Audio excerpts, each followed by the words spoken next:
Welcome to Silverstone. This ground here is rich with history, a former airfield that served in the Second World War and now hosts one of the oldest and most iconic races in motorsport. It's the Formula One British Grand Prix. The 3.6-mile-long Silverstone circuit is one of the longest of the season, with 18 corners in the current layout. With average lap speeds reaching around 145 miles per hour, it's also one of the quickest tracks of the year. Watch out for cars taking the right-handers of Abbey and of Copse flat out. So with the race not far away from starting, here's what today's grid rundown looks like. A fantastic effort from Lance Stroll yesterday, and it's put him on pole, edging out Max Verstappen, who'll start from P2. As we continue through the rest of the grid today, we have Russell, Norris, Leclerc, Fernando Alonso, Perez, Sainz, Oscar Piastri, Hamilton, Hülkenberg, Magnussen, Sargent, Albon, Ocon, Gasly, Tsunoda, Joe, Ricciardo, and Valtteri Bottas begins the race from the back of the grid. Now it's almost time for lights out, so let's go down to the track. And joining me once again in the commentary box today is, of course, former World Endurance Champion Anthony Davidson. So let's start with Lance Stroll. Well, it was a really impressive lap in qualifying to get pole position, but are they going to be able to hold on to the lead into the first corner with so many quick starters around them? And apart from that, keep an eye out for anyone getting a good launch from the midfield. You see it happen from time to time, and it can really throw a spanner into the races of the quicker cars and push them into a more risky strategy.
now use DRS. DRS now available.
Good job, that was the fastest lap of the race so far.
Yes, and that's a podium. Excellent drive. The whole team have worked especially hard this weekend, and that, my friend, is a fantastic reward. Well done.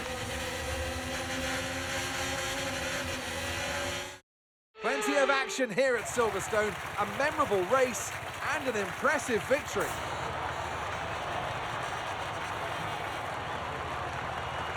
Hans, talk to me. What do you think it was that sealed the win for them? I feel like consistency was probably the key today. There's being quick, and then there's being quick lap after lap after lap. If you can do that, you can capitalise on other people's errors without making many of your own. And that's an approach that can push you a long way up the field.